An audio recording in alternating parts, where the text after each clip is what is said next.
Sir हाँ sir part test में radiation और कंडक्शन है क्या, जो चैप्टर वाइज टेस्ट है? होगा ना, क्यों नहीं होगा। Part test major Nashik test बोल रहे हो, ऐप क्या पे तुम बोल रहे हो? नासिक ऐप पे चैप्टर वाइज टेस्ट। उसमें शायद नहीं होगा, मुझे लगता है।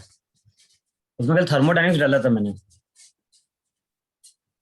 Yes sir. चलो क्वेश्चन लिखो वहां पे। One end of a copper rod, one end of a copper rod of uniform cross section, one end of a copper rod of uniform cross section and length 1.5 meter, one end of a copper rod of uniform cross section and length 1.5 meter is kept in contact with ice, is kept in contact with ice, and the other end with water at 100 degrees Celsius, and the other end with water at 100 degrees Celsius.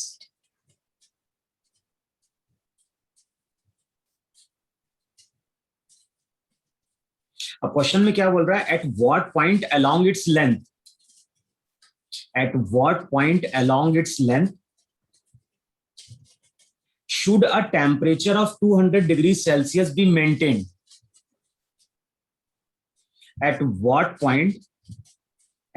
point along its length should a temperature of 200 degrees Celsius be maintained so that in steady state, so that in steady state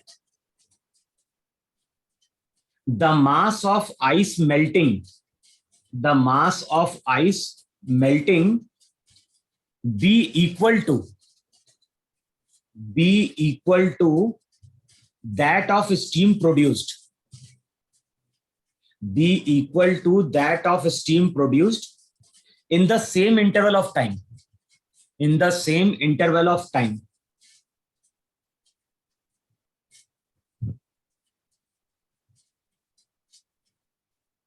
और लिखो वहां पे, assume that the whole system, assume that the whole system is insulated from the surrounding, assume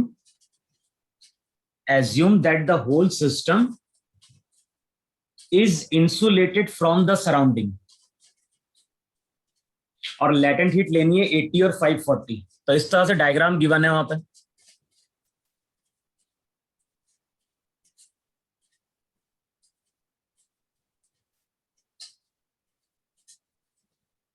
भाई इस तरह से हमारे पास दो कंटेनर है, एक में हमने फिल किया है किसको? वाटर को, और एक में हमने फिल किया है किसको? आइस को। जो भी आइस है उसका टेम्परेचर दिया है 0 डिग्री सेल्सियस, और जो वाटर है, वाटर कितने पे? 100 डिग्री सेल्सियस पे। अब इन दोनों को हमने कनेक्ट किया है विथ अ रॉड।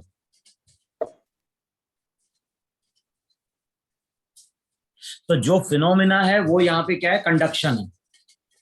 अब क्वेश्चन में क्या बोल रहा है? क्वेश्चन में बोल रहा है कि रॉड के किसी पॉइंट पे, मान लो ये एक पॉइंट है और ये पॉइंट कितने डिस्टेंस पे है? At a distance x from water.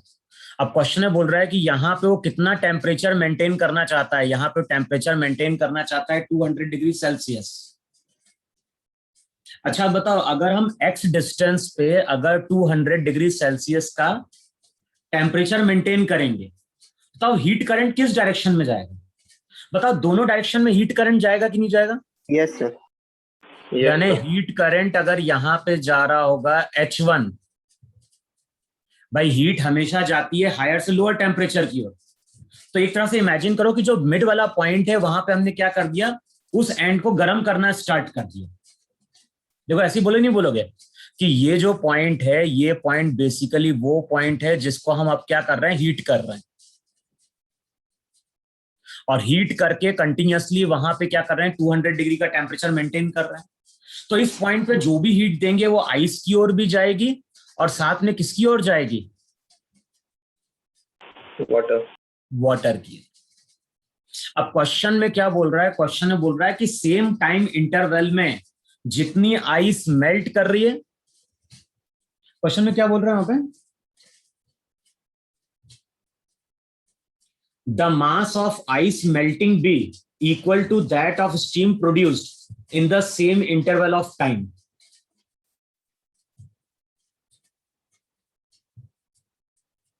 और कैलकुलेट क्या करना है, कैलकुलेट करना है हमें डिस्टेंस x। रॉड की लेंथ दी हुई है क्या, रॉड Yes, की sir. लेंथ दी हुई है 1.5 मीटर।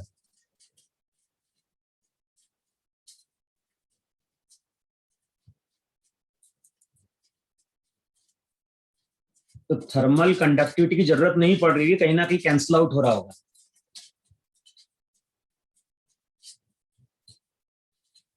बताओ पहले H1 की इक्वेशन क्या लिखी तुमने वहां पे, बताओ H1 हो जाएगा कितना, 200 माइनस 0 अपॉन अपॉन क्या था, थर्मल रेजिस्टेंस। थर्मल रेजिस्टेंस क्या लिखा था, L अपॉन के। 1.5 यहाँ पे -x। L की जगह क्या लिखोगे, L minus x into K into ए। अच्छा H2 की वैल्यू क्या लिखोगे वहां पे, H2 की वैल्यू लिखोगे वहां पे 200 माइनस 100, लेंथ कितनी हो जाएगी, x into K into A. और ध्यान है इसकी यूनिट क्या होगी, इसकी यूनिट होगी जूल पर सेकेंड। अगर हम SI सिस्टम में ले रहे हैं तो जूल पर सेकेंड, और CGS में लेके चल रहे हो तो कैलोरी पर सेकेंड। यहाँ पे 540 और 80 बोला है, तो इसको कैलोरी पर सेकेंड ले लो वहां पे।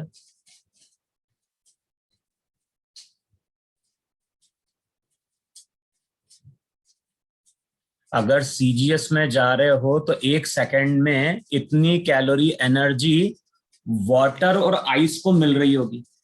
अब क्या करोगे वहां पे, ये जो H1 रहेगा, इस H1 को बेसिकली हम dQ1 बाय dt बोलेंगे कि नहीं बोलेंगे, और इस H2 को हम क्या बोलेंगे, dQ2 बाय dt।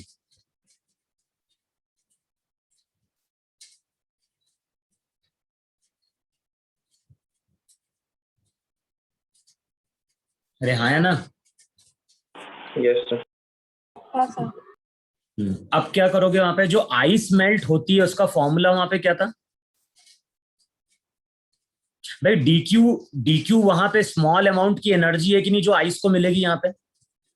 यहाँ पे जो आइस रहा होगा उसको dQ1 एनर्जी मिलेगी नहीं मिलेगी, dt टाइम इंटरवल में। Yes sir. अब ये जो dQ1 एनर्जी रहेगी उसके कारण अगर dm आइस मेल्ट कर गया तो बताओ इसको हम dm into latent heat of fusion लिखेंगे नहीं लिखेंगे। Yes sir. अच्छा वाटर को कितनी एनर्जी मिल रही है, वाटर को अगर dQ2 एनर्जी मिल रही है तो बताओ dQ2 के कारण अगर dm वाटर वहां पे क्या हो रहा है, स्टीम में कन्वर्ट बात कर रहा है, क्या क्वेश्चन में बोल रहा है, the mass of ice melting is equal to that of steam. तो मास दोनों का सेम है कि नहीं सेम है, यस सर। तो dQ2 एनर्जी के कारण अगर dm वाटर क्या करेगा, स्टीम में कन्वर्ट होगा, तो dm इंटू LV लिखोगे नहीं लिखोगे। Yes sir. अब क्या करें वहां पे, dQ1 और dQ2 की वैल्यू पुट कर दें यहाँ पे। Yes sir. Yes sir. Time interval same है, दोनों को इक्वेट कर दो वहां पे।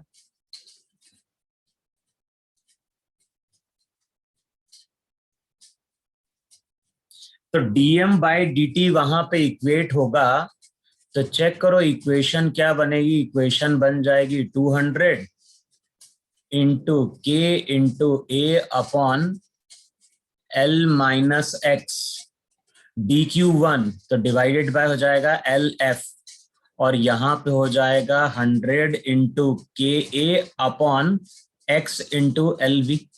चेक करो यही इक्वेशन बन रही कि नहीं बन रही। अब लैटेंट हीट ऑफ फ्यूजन कितना था, 80 कैलोरी पर ग्राम, और वेपराइजेशन कितना था, 540 कैलोरी पर ग्राम। सबकी वैल्यू पुट करो और बताओ X कितना निकल के आ रहा है। 4L/58। चेक करो, सेंटीमीटर में दिया है 10.34 सेंटीमीटर। देखो इतना बन रहा है क्या? Yes sir.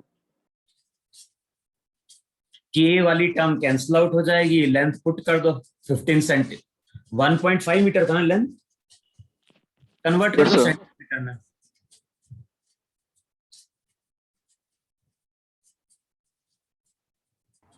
चेक करो इतना आ रहा है कि नहीं आ रहा है सेंटीमीटर में, एक्स की वैल्यू 10.34।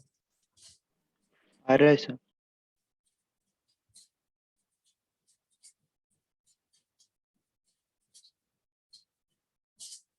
लिखे नेक्स्ट क्वेश्चन, लिखे वहां पे।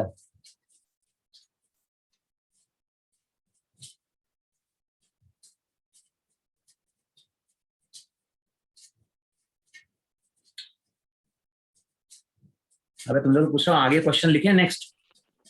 Yes sir. Yes sir. चलो नेक्स्ट क्वेश्चन लिखो वहां पे।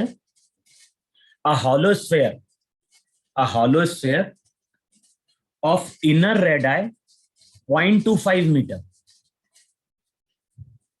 a hollow sphere of inner radius 0.25 meter and outer radius 0.5 meter, inner दिया है 0.25 एंड आउटर दिया है 0.5 metre, is placed inside a heat reservoir of temperature 1000 degree Celsius. A hollow sphere of inner radius 0.25 meter and outer radius 0.5 meter is placed inside a heat reservoir of temperature 1000 degree Celsius.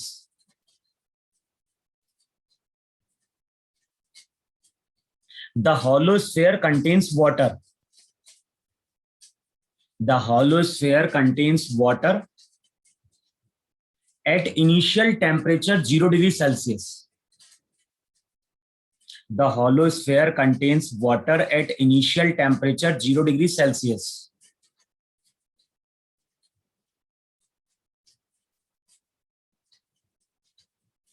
The thermal conductivity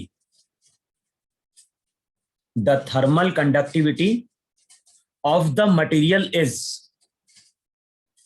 the thermal conductivity of the material is, और लिखो वहां पे ये 100/4 पाई, 100/4 पाई what पर metre पर kelvin.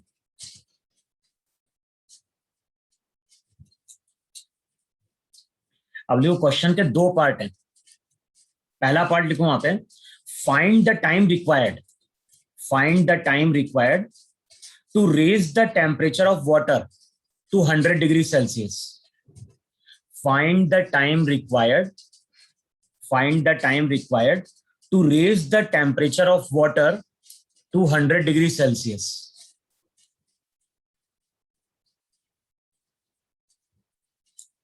और next part देखो वहां पे, find the time required to convert all the water into steam at 100 degrees Celsius.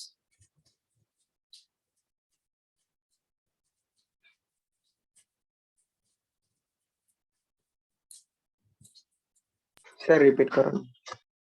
First part में बोल रहा है find the time required to raise the temperature of water to 100 degree Celsius.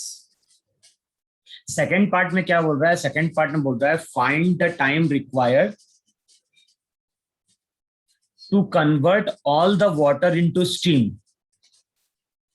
Eight 100 degree Celsius.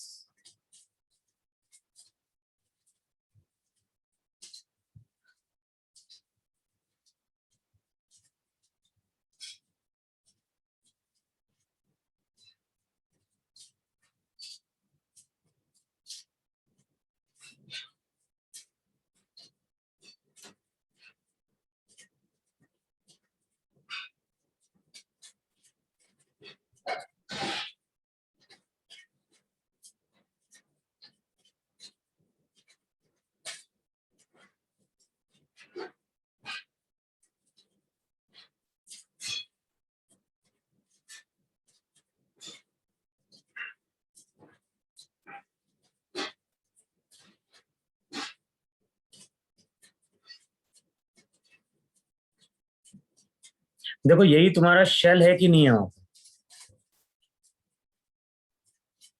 अंदर क्या है? अंदर तुम्हारा water है। और बताओ वाटर का इनिशियल टेम्परेचर कितना दिया हुआ है?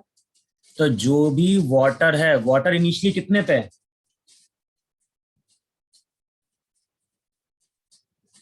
वाटर का टेम्परेचर दिया है इनिशियली 0 डिग्री 0। सेल्सियस। बाहर का जो टेम्परेचर है वो तो कांस्टेंट है और वो है 1000 डिग्री सेल्सियस। बाहर रिजर्वायर है। अच्छा, अब इसका रेडियस गिवन है कि नहीं गिवन है?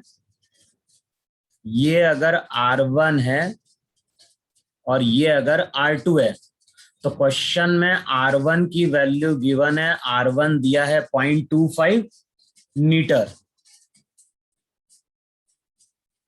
और R2 कितना हो गया? R2 हो गया 0.5 मीटर। अब देखो, तुम यही बोलोगे नहीं बोलोगे कि इनिशियली जब टाइम t इक्वल 0 था, जिस टाइम पे एक्सपेरिमेंट स्टार्ट हुआ, इनिशियल टेम्परेचर कितना था? 0 डिग्री सेल्सियस था। अब बताओ हीट किस डायरेक्शन में फ्लो कर रही होगी? बताओ हीट इस डायरेक्शन में फ्लो कर रही कि नहीं फ्लो कर रही?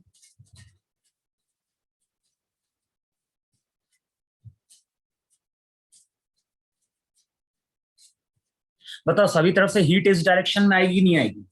और हीट अगर इस डायरेक्शन में रेडियली अंदर आ रही है, तो बताओ टाइम के साथ टेम्परेचर चेंज हो जाएगा। मान लो किसी टाइम पे टेम्परेचर हो गया T, ना वाटर का टेम्परेचर कांस्टेंट नहीं है, वाटर का टेम्परेचर यहाँ पे वेरी कर रहा है। अब बताओ किसी टाइम पे अगर वाटर का टेम्परेचर T है, तो उस टाइम पे जो हीट करंट एंटर कर रहा होगा H, बताओ उसका फॉर्मूला क्या था H का? लिखवाया था लास्ट क्लास में, कितना था? 4 पाई के R1 R2 delta T upon R2 minus R1। देखो यही फॉर्मूला था कि नहीं था वहां पे? Yes sir. अब ध्यान है, ये हीट करंट है किसी इंस्टेंट पे, और इस हीट करंट को हम क्या लिख सकते हैं? इस हीट करंट को हम लिख सकते हैं वहां पे dq बाई dt। बाद में सबकी वैल्यू पुट करेंगे तो यहां लिखो 4 पाई के R1 R2 डेल्टा टी का मतलब क्या हो गया? 1000 माइनस क्या हो गया? T अपॉन हो जाएगा R2 माइनस R1। बताओ इसको इक्वेशन 1 बोलेंगे नहीं बोलेंगे किसी इंस्टेंट पे? Yes sir. अच्छा, स्मॉल टाइम dt में कितनी एनर्जी अंदर आएगी? तो स्मॉल टाइम dt में जो एनर्जी अंदर आएगी वो आएगी dq इक्वल्स टू 4 पाई के R1 R2 1000 minus T upon क्या होगा? R2 minus R1। बताओ स्मॉल टाइम dt में इतनी एनर्जी वाटर को मिलेगी नहीं मिलेगी?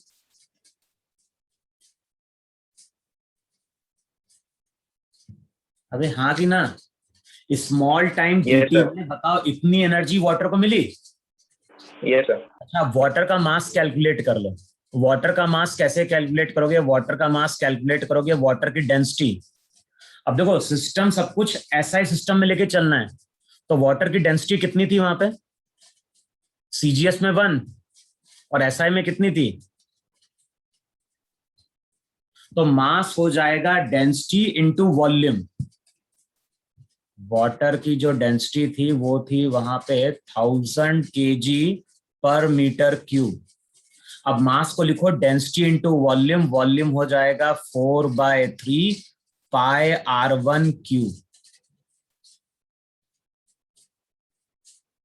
अच्छा, अब स्मॉल dq एनर्जी के कारण टेम्परेचर कितने से चेंज होगा? तो इस स्मॉल अमाउंट की एनर्जी के कारण वाटर का मास तो m है, स्पेसिफिक हीट s है। अब इसका टेम्परेचर T से बढ़ के क्या हो जाएगा? T प्लस dt हो जाएगा। तो जब स्मॉल अमाउंट की dq एनर्जी मिलेगी तो वाटर का टेम्परेचर dt से राइज करेगा। तो ये इक्वेशन बन गई नहीं बन गई? अब इन दोनों को वहां पे इक्वेट कर। अब इन दोनों इक्वेशन को इक्वेट करो, टर्म को सेपरेट आउट करो और इंटीग्रेट करो।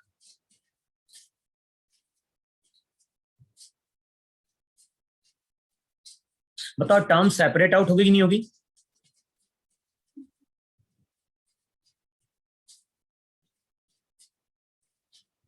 और बताओ जब इंटीग्रेट करने जाओगे तो इक्वेशन क्या बनेगी वहां पे? dt अपॉन एक साइड तो बन जाएगा कितना, 1000 माइनस टी।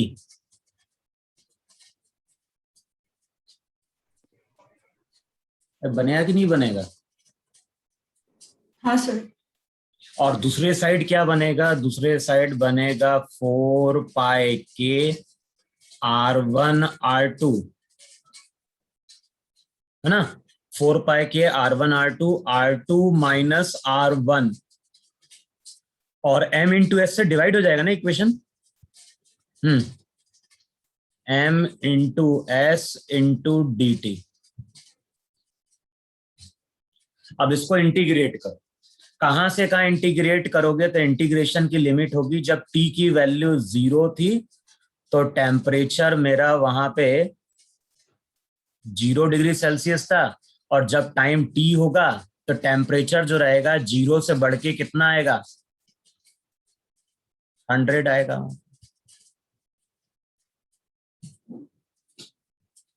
अब जरा इंटीग्रेट करो और चेक करना, लॉग में आएगी इक्वेशन वहां पे।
बताओ जब इंटीग्रेट किया तो इक्वेशन क्या बनी वहां पे?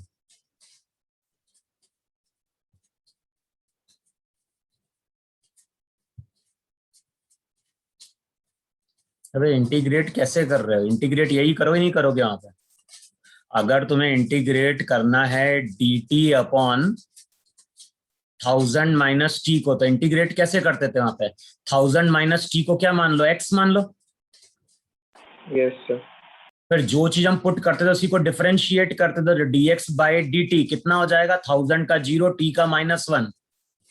तो अगले स्टेप में dt की जगह आ जाएगा माइनस dx, और 1000 माइनस टी का मतलब x, तो रिजल्ट आ जाएगा माइनस लॉग x।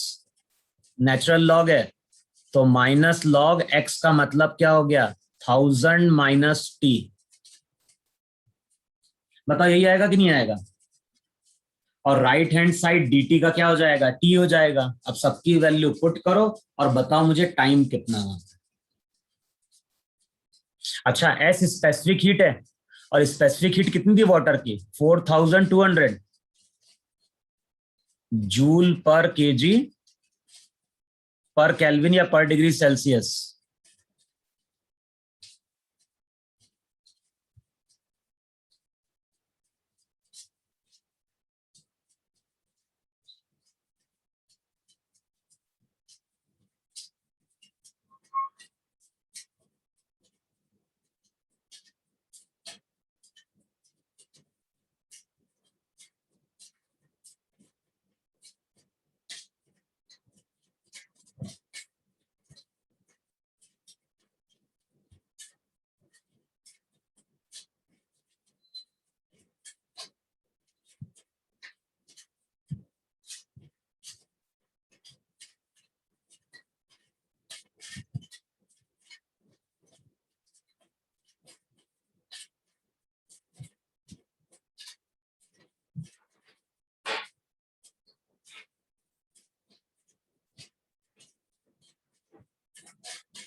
कितना है टाइम?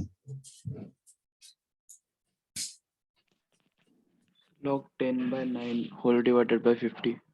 क्या log 10 by 9 divided by 50. Value check करो ना, log 10/9 की वैल्यू कितनी?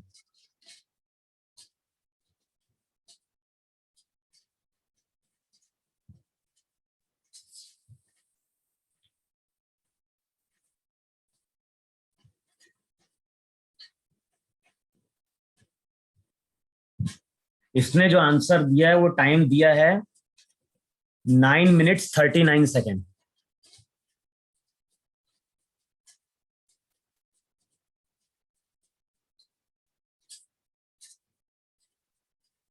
ये तो समझ में आई ना करना क्या है? अब तुम लोग कैलकुलेशन चेक करके देखना, टाइम लिख लो पहले यहाँ पे आंसर। फर्स्ट पार्ट में जो आंसर दिया है वहां पे 9 minutes 39 seconds.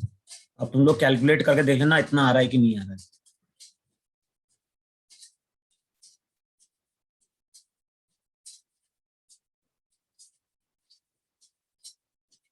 लिखा इतना? अब कैलकुलेशन पार्ट है वो तुम्हें करके देखना है वहां पे। अच्छा बताओ अगले पार्ट में अब क्या करोगे?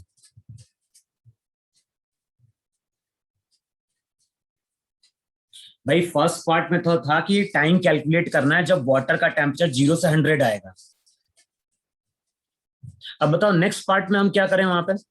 नेक्स्ट पार्ट में हमें कैलकुलेट करना है कि ये वाटर अगर स्टीम में कन्वर्ट हो रहा है 100 डिग्री पे ही, तो अब टाइम कितना लगेगा?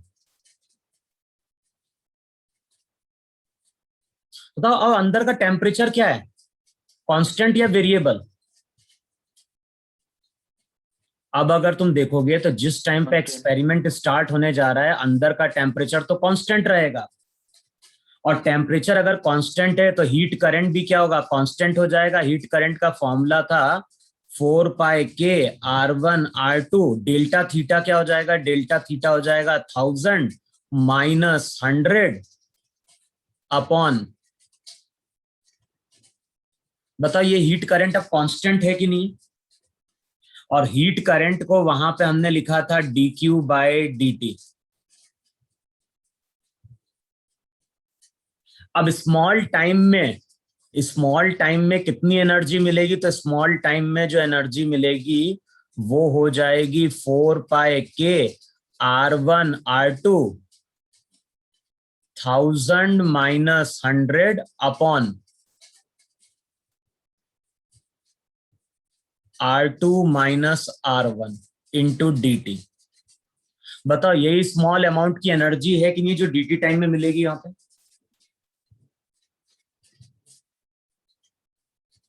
अरे है कि नहीं है? और ये कांस्टेंट है। अच्छा अब स्मॉल टाइम dt में अगर dq एनर्जी मिलेगी तो इस dq एनर्जी के कारण अब क्या होगा वहां पे? m/l। पूरा कौन कन्वर्ट होगा? पूरे को कन्वर्ट कराना है क्या क्वेश्चन में? देखो ना क्वेश्चन में क्या बोल रहा है, find the time required to convert all the water. अच्छा ऑल द वाटर है ना, तो फिर ठीक है। फिर तो एक काम करो ना, इतना ही मत लिखो। हीट करंट निकाल लिया, इसकी यूनिट क्या हो गई? अगर एसआई सिस्टम में जाओगे तो जूल पर सेकंड, 1 सेकंड में इतनी एनर्जी मिलेगी। अब टोटल एनर्जी कितनी चाहिए? तो टोटल जो एनर्जी चाहिए वो चाहिए वहां पे m/lv। मास तुमने कैलकुलेट कर लिया था वहां पे 1000 × 4/3 πr1³ into latent heat of vaporisation. किसमें पुट करो? एसआई सिस्टम में।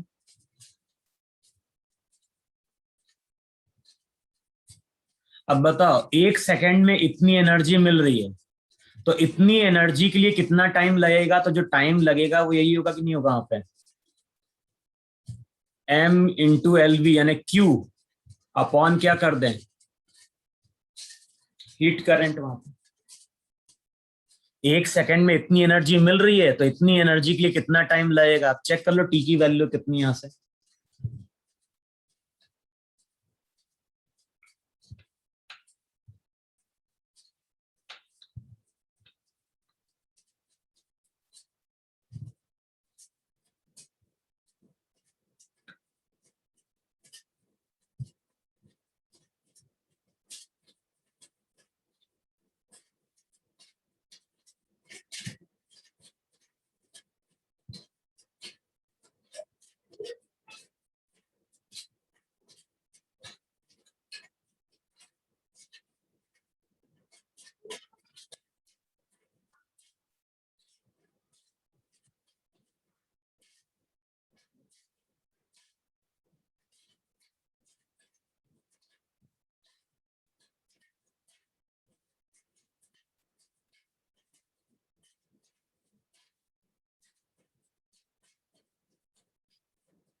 Latent heat of vaporisation convert किया जूल पर केजी में।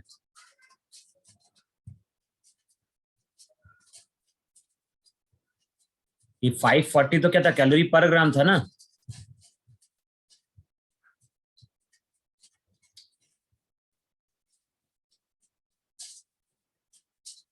फाइव फोर्टी 1 कैलोरी कितना था, 4.2, और ग्राम को कन्वर्ट कर दो केजी में, 10/1000 ना।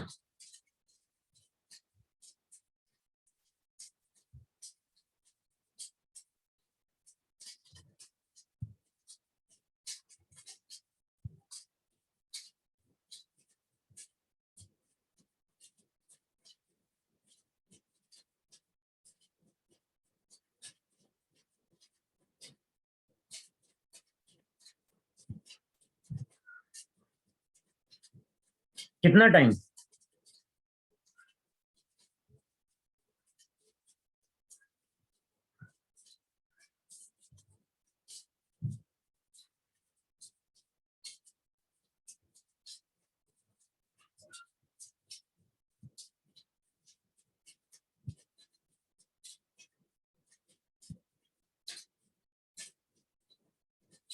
यहाँ पे जो टाइम आता है सेकंड केस में, इसका आंसर दिया है 54 मिनट, 54 मिनट 49 सेकंड। चेक करो इतना आ रहा है कि नहीं आ रहा है तुम लोगों को।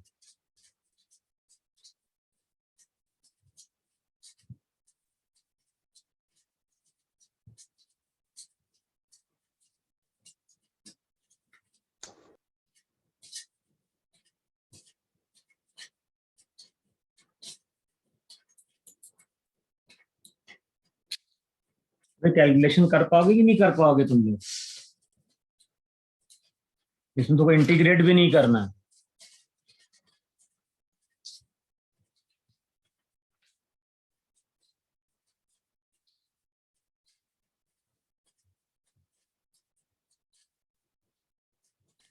ऐसे कर लोगे ना चेक यहाँ पे। सर आ गया सेम। चलो नेक्स्ट क्वेश्चन लिखो फिर जरा।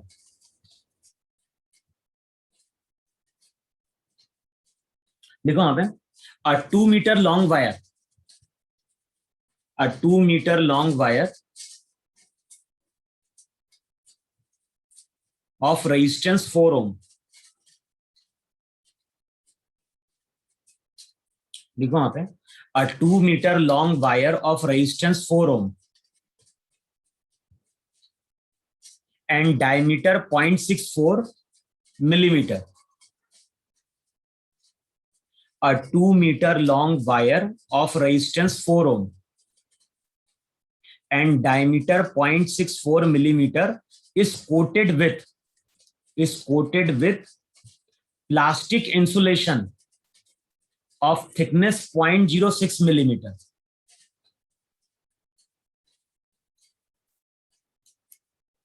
लिखा क्वेश्चन वहां पे, a 2 meter long wire of resistance 4 ohm and diameter 0.64 millimeter is coated with plastic insulation of thickness 0.06 millimeter.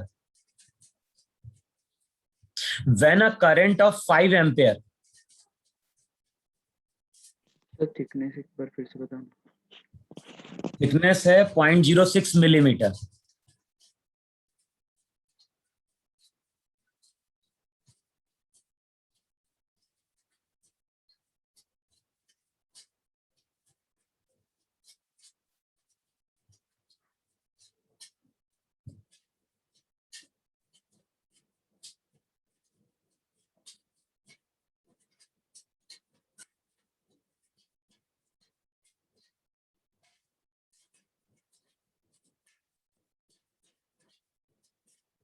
तो इस तरह से दिया है कि नहीं दिया है वहां पर।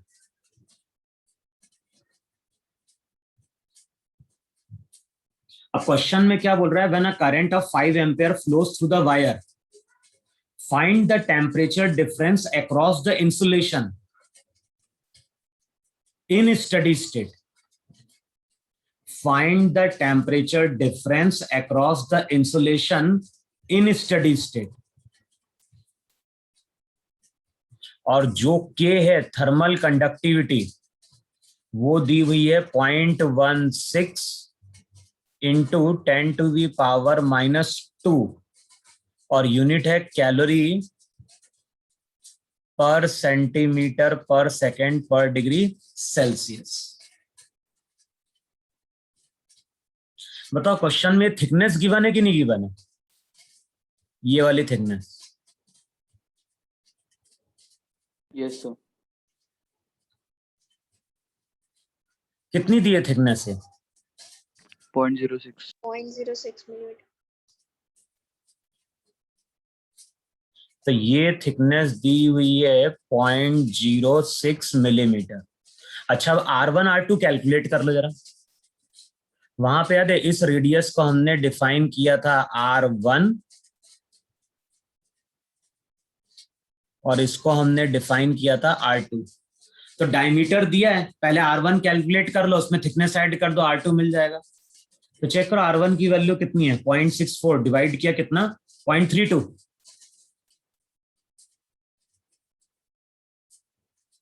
और R2 की वैल्यू क्या हो जाएगी, 0.06 ऐड कर दो तो ये हो जाएगा 0.38।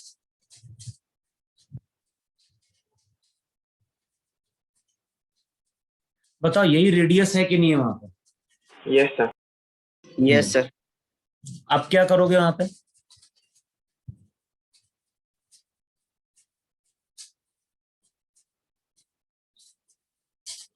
करंट तो अंदर से आ रहा है कि नहीं जा रहा है? यहां से करंट पास कर रहा है नहीं पास कर रहा है?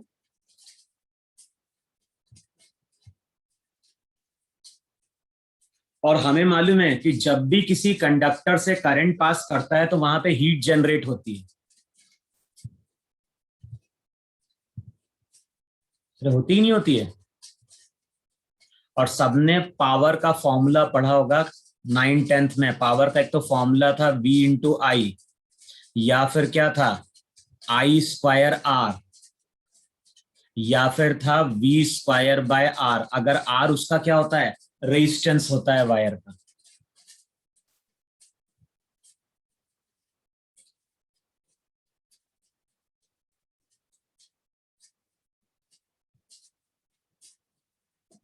अच्छा, वायर का रेजिस्टेंस दिया है कि नहीं दिया है?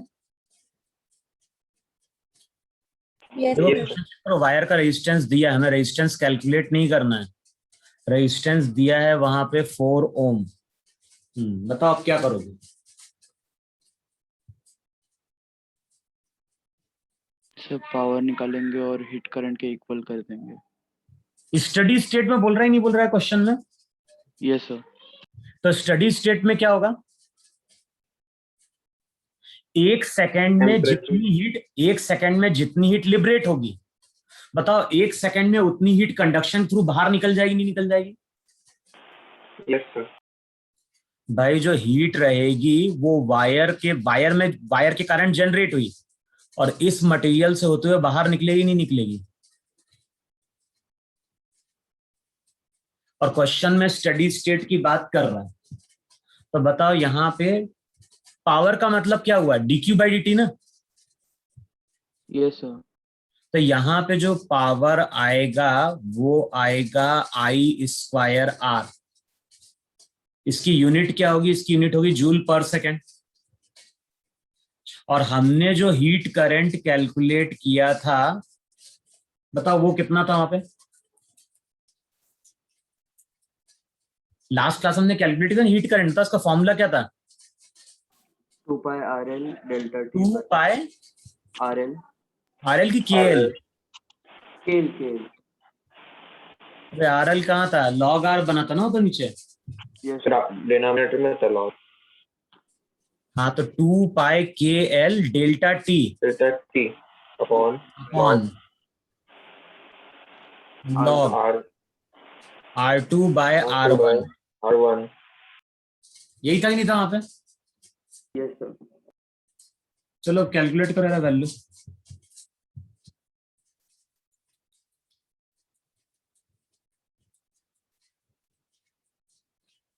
हमें क्या चाहिए, टेम्परेचर डिफरेंस चाहिए ना स्टडी स्टेट में।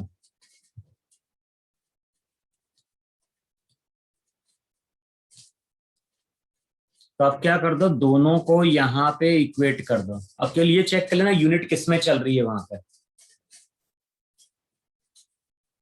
के की वैल्यू सीजीएस में गिवन है कि नहीं गिवन है? Yes sir. Yes sir. इसका मतलब है कि इसकी यूनिट तो अगर आएगी जूल पर सेकेंड, की करंट एम्पियर में दिया है और रेजिस्टेंस ओम में है, तो ये जूल पर सेकेंड है, तो कन्वर्ट कर दो इसको कैलोरी पर सेकेंड में पहले। तो बेसिकली हम इसको किसके बराबर इक्वेट कर दें, इसको हम इक्वेट कर दें आई स्क्वायर आर, जूल में है, कैलोरी में कन्वर्ट करें तो 4.2 से डिवाइड कर देना वहां पे। अब यहाँ है ना? Yes sir. अब सबकी वैल्यू पुट करो और चेक करो टेम्परेचर डिफरेंस कितना हो। अब देखो हमारा कैलकुलेशन का टाइम बच गया क्योंकि हमें ये फॉर्मूला मालूम था। अगर ये फॉर्मूला याद नहीं होगा तो सबसे पहले हमें ये फॉर्मूला डिराइव करना पड़ेगा। तो मैंने बोला है सिलेंडर का और शेल का फॉर्मूला याद रखना, हीट करंट का।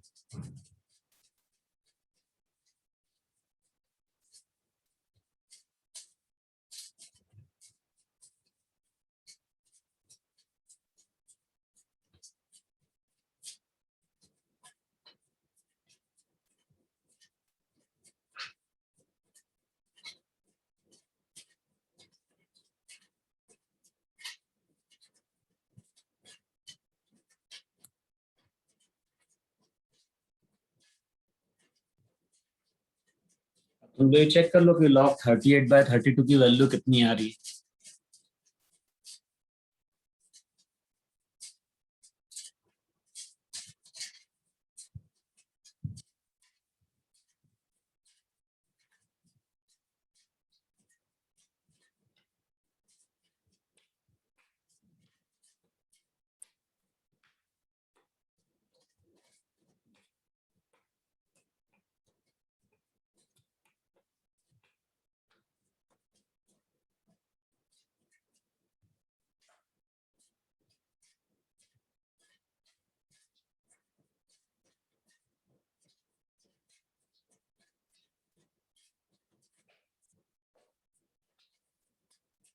भाई log 38/32 की जरूरत पड़ेगी ना हमें?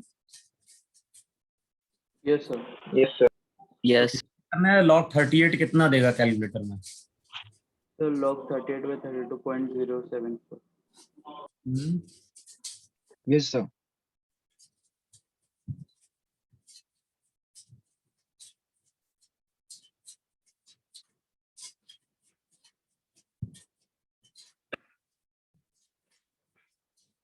कितना? 38 log ना, एक तो 38 log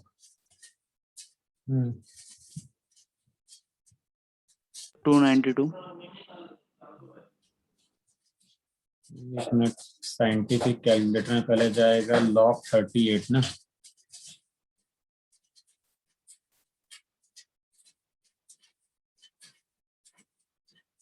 log 38 कितना देता है? 1.57। ये तो मुझे क्या दिखा रहा है इसमें?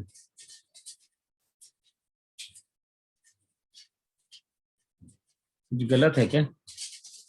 नहीं सर, 3.63 आ रहा है। log 38 ना? Yes sir. 3 पॉइंट समथिंग कुछ बनेगा ना? 3.6. 3.6। और फिर चेक कर लो log 32, या फिर डायरेक्ट log 38/32 की वैल्यू निकाल लो। बताओ आंसर कितना आ रहा है? डेल्टा थीटा की वैल्यू, डेल्टा थीटा है, डेल्टा टी कितना आ रहा है? log 32 आ रहा है 3.4। हाँ तो बस माइनस कर दो वहां पर। Yes sir. अगर वैसे करना है log m minus log n, या फिर log m/n का डायरेक्ट वैल्यू ही कैलकुलेट कर लो। Sir 8.76 second. नहीं, 0.2 आता है सर log की वैल्यू। वो log तो हो गया। log 38/32 की वैल्यू देखो, इस तरह का क्वेश्चन आएगा आईआईटी में तो उसकी वैल्यू दी रहेगी कि log 38/32 को इतना लेके चलना है। लेकिन अगर तुम लोग कैलकुलेटर यूज करो और देखो log 38/32 की वैल्यू पुट करो, इक्वेट करो, आई की वैल्यू दे दी, आर की वैल्यू दे दी। आई दिया है 5 एम्पेयर, आर दिया है 4, हमने कन्वर्ट कर दिया उसको कैलोरी पर सेकेंड में। लेंथ जो लोगे वो सेंटीमीटर में लेना है, सब कुछ हम सीजीएस में लेके चलेंगे। R2/R1 तो रेशियो है, तो ये जो लेंथ लेके चल रहे हो, ये लेंथ हमारी कितनी है? 2 मीटर लॉन्ग था ना वायर, ये 200 सेंटीमीटर लेके चलना। के की वैल्यू ऑलरेडी सीजीएस में है। अब चेक करो डेल्टा टी की वैल्यू कितनी आ रही है।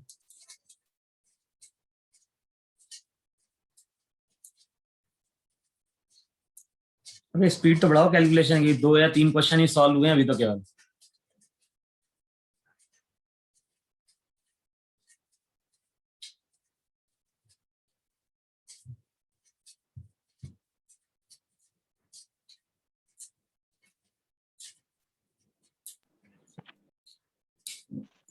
पॉइंट 2 टेम्परेचर, हाँ 0.2 डिग्री सेल्सियस। ना ना, 2 डिग्री है आंसर इसका। जो मेरे पास आंसर लिखा है वो डेल्टा टी दिया हुआ है 2 डिग्री सेल्सियस। चेक करो कैसे कैलकुलेट कर रहे हो तुम लोग।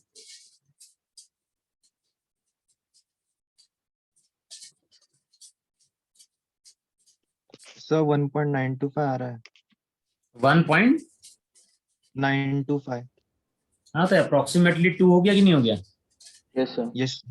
उसने अप्रोक्सीमेटली दिया है 2 डिग्री सेल्सियस।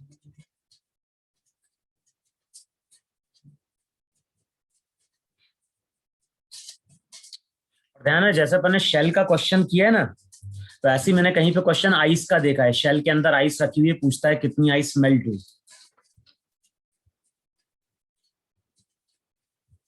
लिखो नेक्स्ट क्वेश्चन लिखो यार।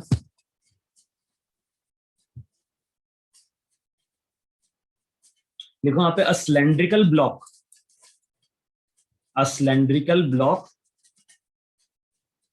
Of length 0.4 metre, a cylindrical block of length 0.4 meter and area of cross section 0.04 meter square and area 0.04 meter square is placed coaxially. Sir repeat करो स्टार्ट। अरे यार, a cylindrical block of length 0.4 meter and area of cross section 0.04 meter square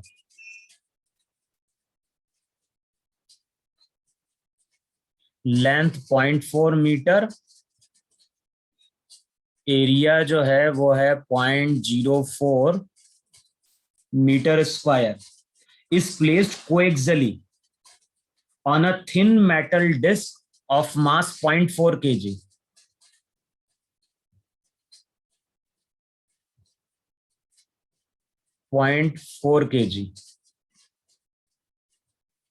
And same cross section.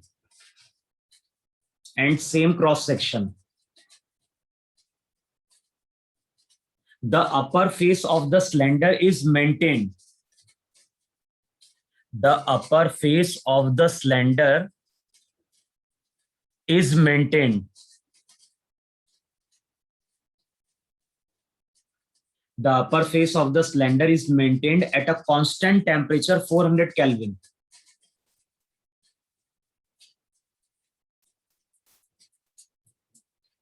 And the initial temperature of the disc is 300 Kelvin.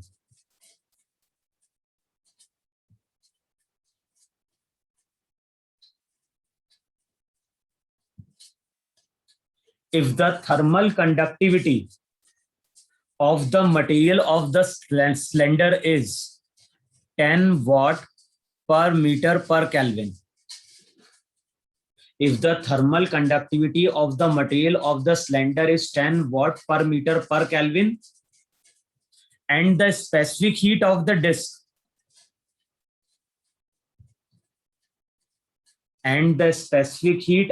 disc is 600 joule per kg per Kelvin, and the specific heat of the disc is 600 joule per kg per Kelvin. How long will it take for the temperature of the disc how long will it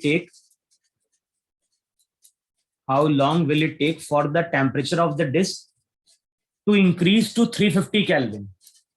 To increase to 350 Kelvin.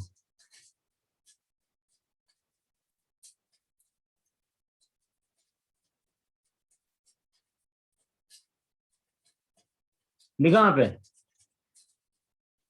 how long will it take for the temperature of the disk to increase to 350 Kelvin?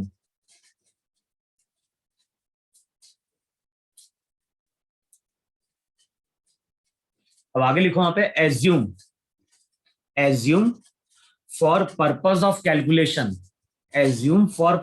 calculation, the thermal conductivity of the disk to be very high. The thermal conductivity of the disk to be very high. Sir repeat करो ना, assume.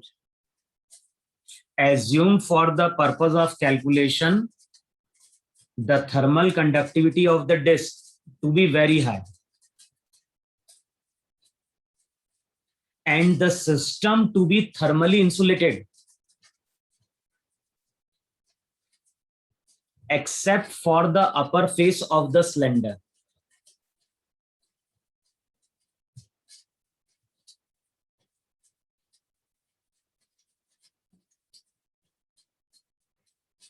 And the system to be thermally insulated except for the upper face of the cylinder.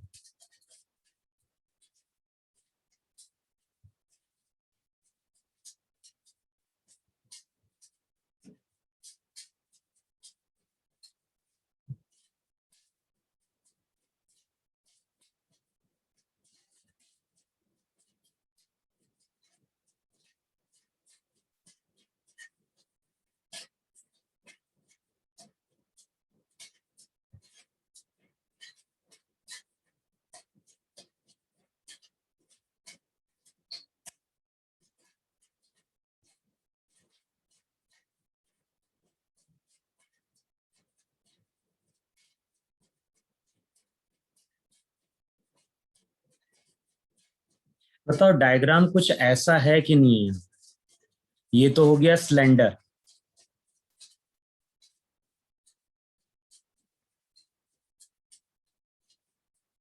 और cylinder की length दी हुई है L। ये जो नीचे वाला पोर्शन है ना, ये तुम्हारी वहां पे क्या है, डिस्क।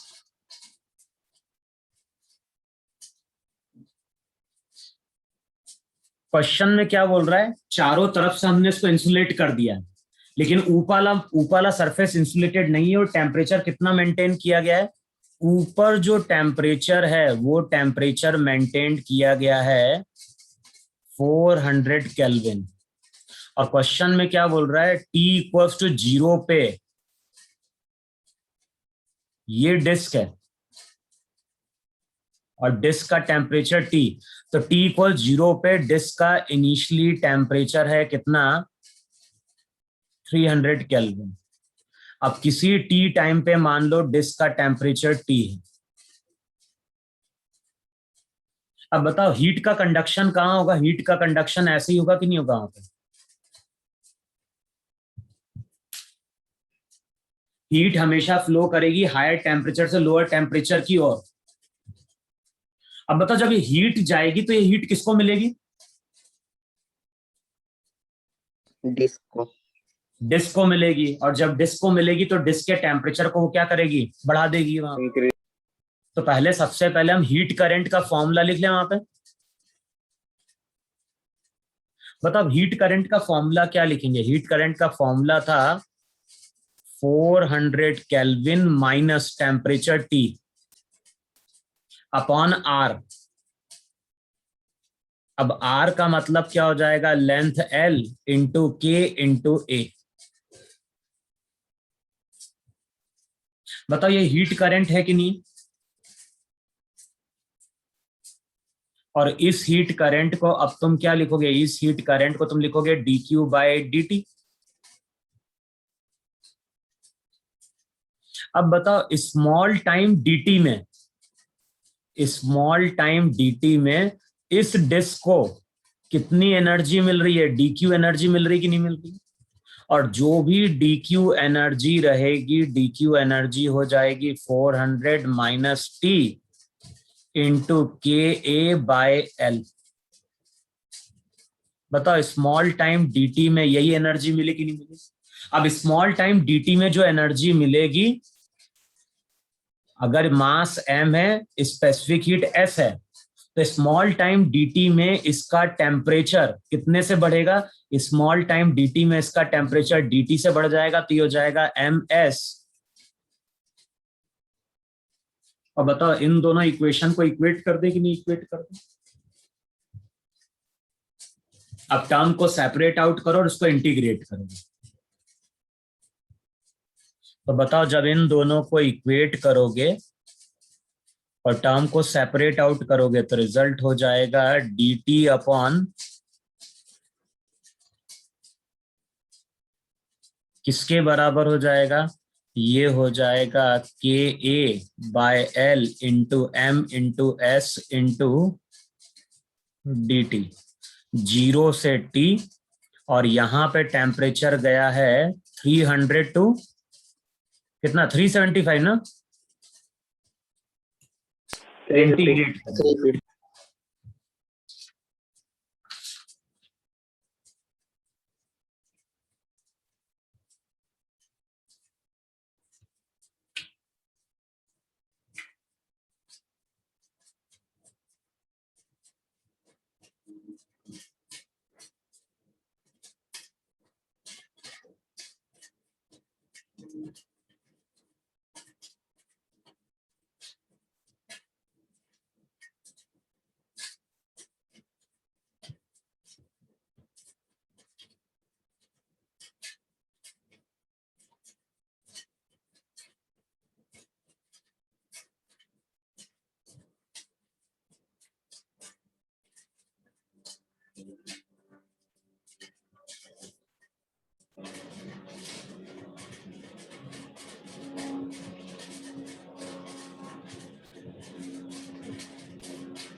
इंटीग्रेट करो और चेक करो, जो टाइम दिया है, टाइम इसने दिया है अप्रोक्सीमेटली 168 सेकेंड।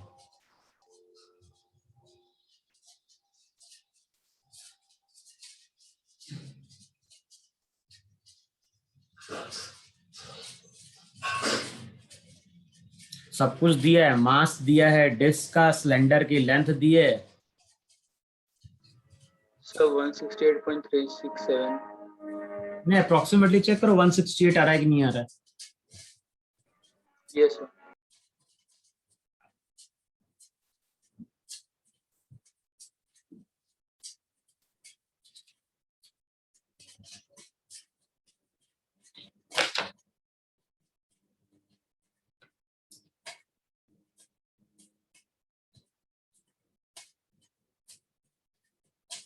सर के का क्या करना है। के की वैल्यू दी है ना 10 वॉट पर मीटर पर केल्विन। यस हाँ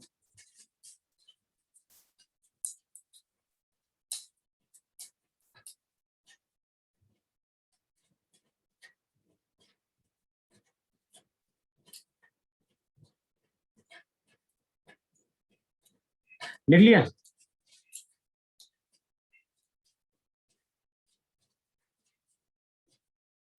अबे आया कि नहीं आया इतना 168 सेकेंड। Yes sir. फिर से इंटीग्रेट करोगे, माइनस लॉग 400 माइनस टी बनेगा कि नहीं बनेगा। Yes sir minus log 1/. लिखो नेक्स्ट क्वेश्चन, लिखो वहां पे। A cylinder with adiabatic, a cylinder with adiabatic walls contains water. A cylinder with adiabatic walls contains water.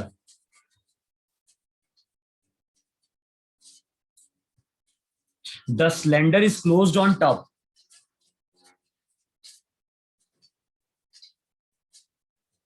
The cylinder is closed on top.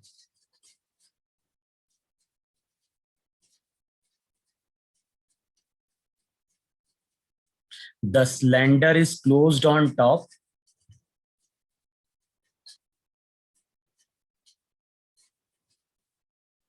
और लिखो वहां पे the cylinder is closed on top with a metal cover, with a metal cover with area A and thickness B. तो ये metal cover है, इसकी thickness कितनी दी गई है? B. The cylinder is closed on top with a metal cover with area A and thickness B. Thermal conductivity K. तो इसका area कितना दिया गया? इसका एरिया दिया गया A, थर्मल कंडक्टिविटी कितनी दी गई है? K. अंदर भरा गया है वाटर,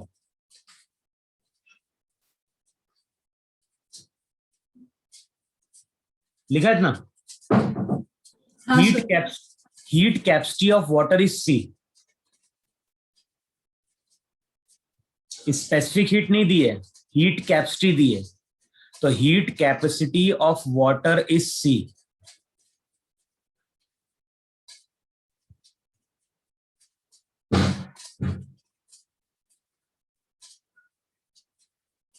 और याद होगा हीट कैपेसिटी का मतलब M इंटू एस होता है कि नहीं होता है?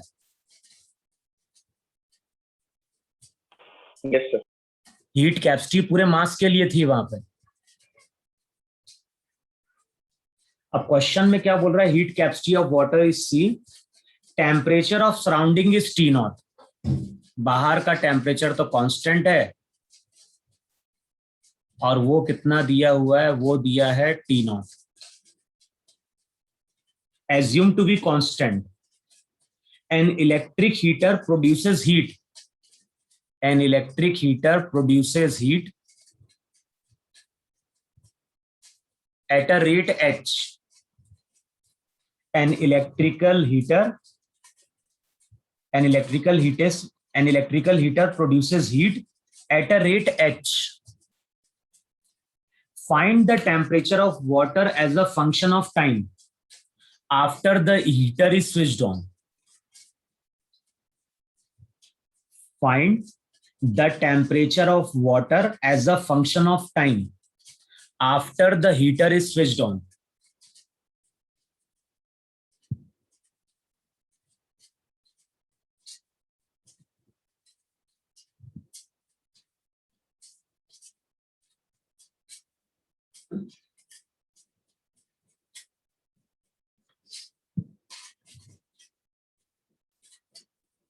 अच्छा, इनिशियली वाटर का टेम्परेचर कितना होगा? ऊपर का मटेरियल तो कंडक्टिंग है कि नहीं है? T0. तो जितना बाहर का टेम्परेचर होगा बताओ उतना ही वाटर का टेम्परेचर होगा कि नहीं होगा इनिशियली? तो ऐसा हम बोल सकते हैं कि जिस टाइम पे एक्सपेरिमेंट स्टार्ट होने जा रहा है वाटर का इनिशियली टेम्परेचर T होगा, T0 होगा। लेकिन टाइम के साथ क्या होगा? टाइम के साथ हीटर हीट देगा और जब हीट मिलेगी वाटर को तो वाटर का टेम्परेचर राइज करेगा।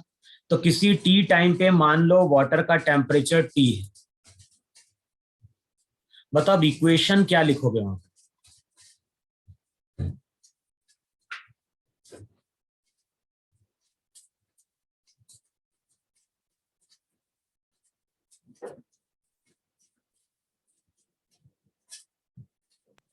बोलो बोलो क्या बोलोगे? पहले इक्वेशन बताओ मेरा। बताओ ये हीटर क्या कर रहा है? हीटर हीट दे रहा है कि नहीं दे रहा है?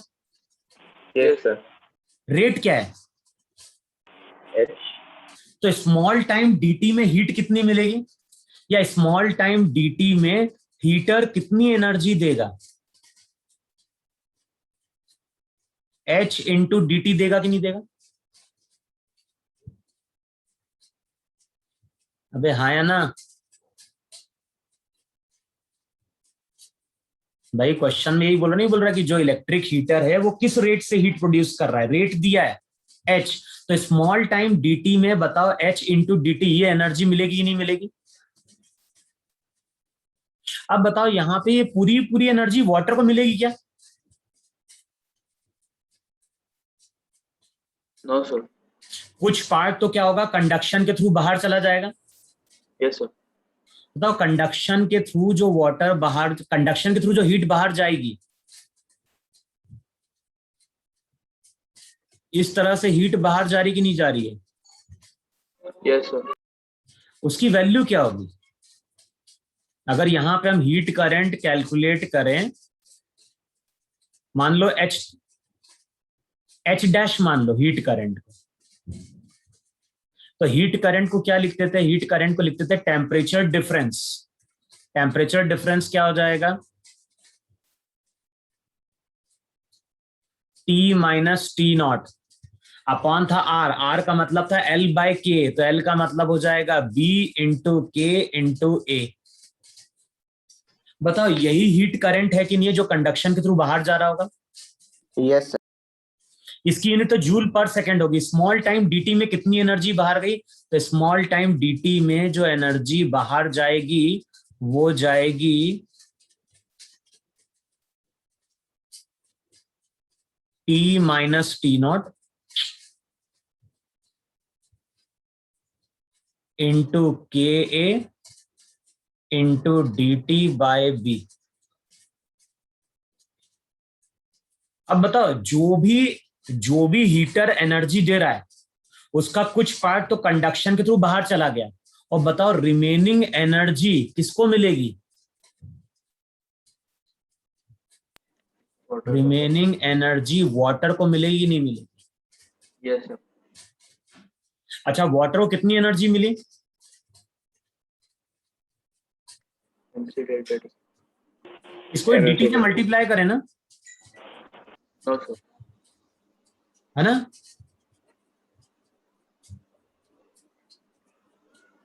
No sir. h into D T क्या है? अच्छा dq है कि नहीं है? हाँ सही है, h इंटू डी टी तो क्या dq। अब देखो ये जो dq रहेगा, इस dq का मतलब बताओ ये होगा कि नहीं होगा? m into S. इसका टेम्परेचर क्या होगा? dt से बढ़ेगा वहां पे, सी डेल्टा टी। तो m into S into D T, और m इंटू एस का मतलब क्या हो गया? c dt।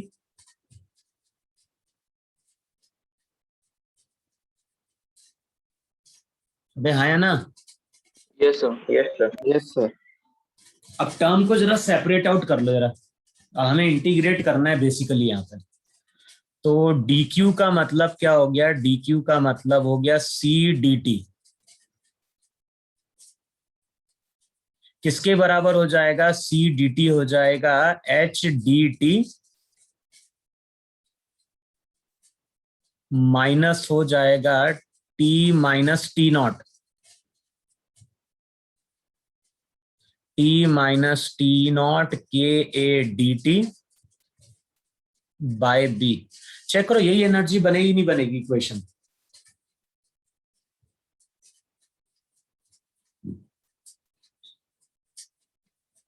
अबे हाँ या ना?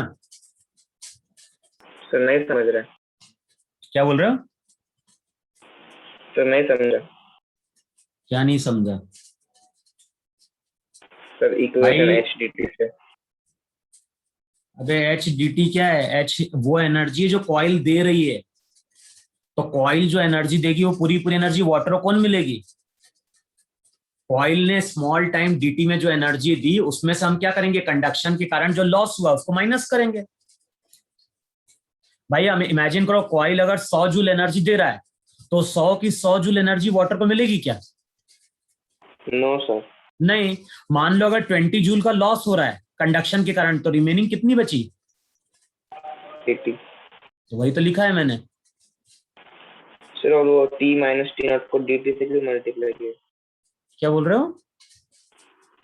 एच डैश को डी टी से मल्टीप्लाई क्यों किया? अबे एच डैश हीट करंट है ना, कंडक्शन के कारण जो लॉस हो रहा है उसकी यूनिट क्या होती है? डी। उसको हम डी क्यू बाई टी लिखते नहीं लिखते हैं? Yes sir. तो स्मॉल टाइम dt में कितनी एनर्जी बाहर जाएगी? h dash into D T. Yes sir समझा।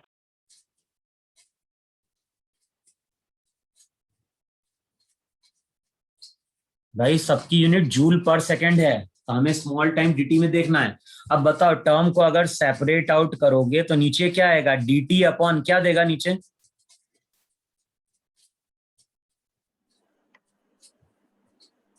h into B minus T minus T not into K into A. और इस साइड वाली टर्म क्या हो जाएगी, इस साइड वाली टर्म हो जाएगी 1 अपॉन बी सी।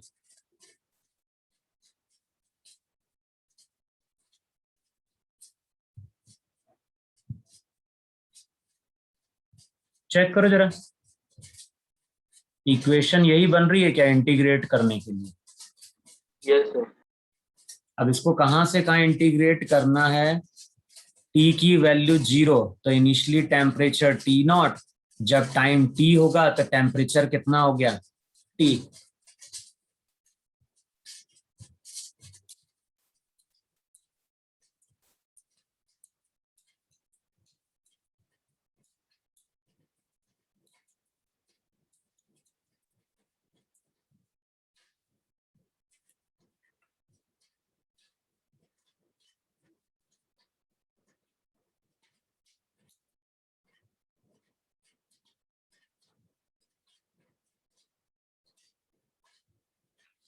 अब इसको यहां तुम लोग इंटीग्रेट करना, मैं फाइनली आंसर बोल रहा हूं, इस फाइनल आंसर को चेक करना। फाइनल जो आंसर दिया है वो दिया है t equals to T not plus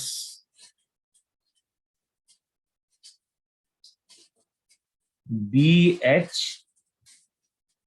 upon A K, B H upon A K 1 minus E to the power minus A K upon B C into T, ऐसा कुछ रिलेशन आ रहा है। t equals to T not B H upon A K 1 minus E to the power minus A not K upon B C into T की log में आएगी फिर से इक्वेशन वहां पे। यस सर, लॉग में आ रहा है। यस लॉग में। क्योंकि तुम्हें क्या मानना पड़ेगा, पूरे को x मानना पड़ेगा। x की वैल्यू क्या होगी, h into B minus T not into K A. फिर वहां पे क्या करोगे, dx बाय dt कैलकुलेट करोगे, ये वाली टर्म तो 0, यहाँ पे क्या हो जाएगा, यहाँ पे जब इंटीग्रेट करोगे डिफरेंशिएट करोगे तो माइनस के ए, टी नॉट तो 0 हो जाएगा और t का हो जाएगा 1। देखो यही वैल्यू बने ही नहीं बनेगी जब डिफरेंशिएट करोगे तो। यस सर, बन रही है।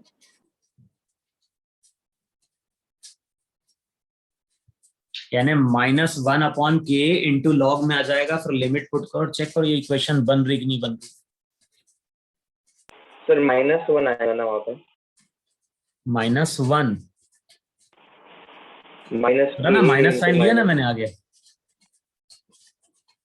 भाई, जब डिफरेंशिएट पे माइनस टी का -1 और साथ में के मल्टीप्लाई हो जाएगा, टी नॉट कांस्टेंट है इसका 0।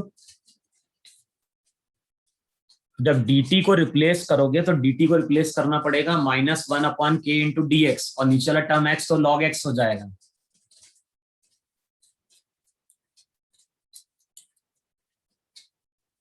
आया कि नहीं है समझ में इतना सबको?